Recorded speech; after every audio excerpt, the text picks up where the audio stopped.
problema, hipótese e justificativa.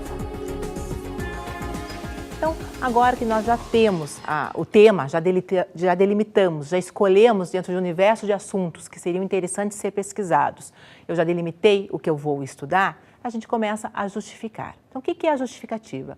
É um texto sucinto, mas que vai nos responder, vai levar o leitor, vai levar quem buscar o seu estudo, o porquê de você estudar este assunto. O que chamou a atenção, o que te interessou para que você se interessasse, se debruçasse sobre essa pesquisa. O texto da justificativa, então, vai trazer outras informações. A gente precisa apresentar ainda qual a contribuição e qual a relevância desse estudo. Contribuição no sentido de que esse estudo não pode ser alienado, ele não pode servir apenas a você por um interesse pessoal, mas ele deve contribuir com a sociedade. Seja uma pequena camada da sociedade, de repente um grupo específico que tenha em algum momento a necessidade de ter esse estudo avançado, seja de uma forma geral, porque ele vai avançar com conhecimento científico em relação àquela área. Então ele tem que ter essa contribuição. Para alguém, para alguma pessoa ou para uma área de estudo, esse assunto tem que ser importante. E a relevância dele, nós vamos trabalhar com 3 tipos de relevância. Nós temos a relevância científica, a relevância técnica e a relevância social.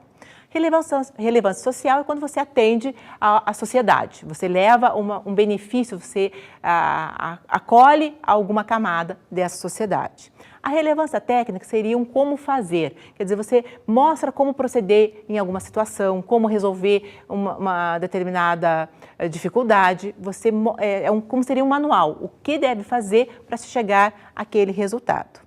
E a relevância científica seria em relação à produção de um conhecimento novo, seria o avanço aí da ciência. Então, eu contribuo com esse estudo gerando um conhecimento novo, uma teoria nova. O próximo tópico para a gente estudar é a problematização, é como definir esse problema. Então, a gente já discutiu que é importante que toda pesquisa surge de uma pergunta, mas agora a gente precisa saber como colocá-la no papel. Então, essa pergunta que a gente vai gerar, ela vai definir soluções a serem buscadas e vai estar sempre ligada ao tema. Então, em algum momento você vai dizer assim, mas professor, ele ficou parecido, ele parece que repetiu o tema na pergunta. Ele tem que estar muito próximo, ele é muito semelhante, o tema em relação à pergunta. Então, se ele estiver começando a ficar diferente, aí você deve se preocupar, porque aí sim você está saindo do teu caminho, você está saindo do seu foco de estudo. Então, essa pergunta, ela vai ser apresentada em forma de pergunta mesmo, inclusive com ponto de interrogação.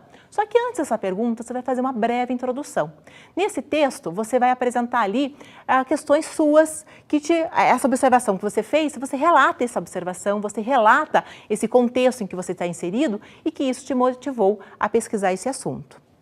Então, nesse item da problematização, você vai desenvolver primeiramente um texto. Vamos pensar em 2, 3 parágrafos no máximo, é um texto sucinto também. Você relata essa observação, essa tua percepção da realidade e finaliza trazendo essa pergunta. Então, você vai dizer, olha, nesse sentido, percebe-se que é necessário aprofundar esse estudo questionando-se. E daí você apresenta a sua pergunta, inclusive com ponto de interrogação.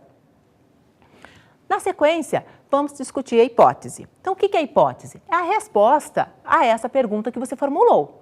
E daí você me diz, mas professora, eu não estou preparado para responder ainda, não fiz todas as leituras que me indicaram, eu ainda estou iniciando esse processo de pesquisa.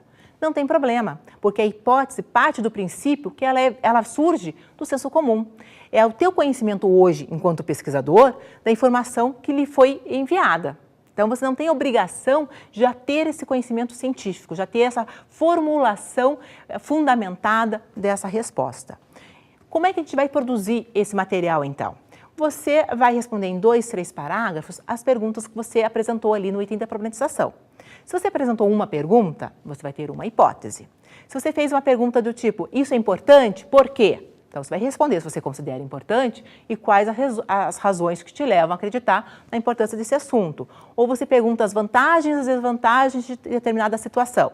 Você vai ter 2 hipóteses. Quais as vantagens que você imagina que existam nesse estudo e quais as desvantagens desse tema. Então, é um texto também muito subjetivo, é a tua opinião enquanto pesquisador, trazendo esse senso comum para ser apresentado, quer dizer, da onde você partiu, da onde você começa a sua pesquisa, que conhecimentos você tinha nesse início de pesquisa e que mais tarde ele vai ser comprovado ou não. Essa hipótese vai ser confirmada ou não no decorrer da sua pesquisa. E há algum problema dessa tua hipótese não ser confirmada? Isso vai desvalorizar o seu trabalho? Claro que não. A não confirmação dessa hipótese só mostra que você partiu de um senso comum e evoluiu cientificamente. Você amadureceu os seus conhecimentos e chegou hoje num conhecimento científico e percebe que antes havia um equívoco seu. Aí você imaginava que aquela poderia ser uma possível resposta, mas que não é. Mas de forma alguma isso desvaloriza o seu estudo, mostra que você não tinha competência, de forma alguma. Mostra ao contrário, o seu crescimento, a sua evolução em relação ao meio científico.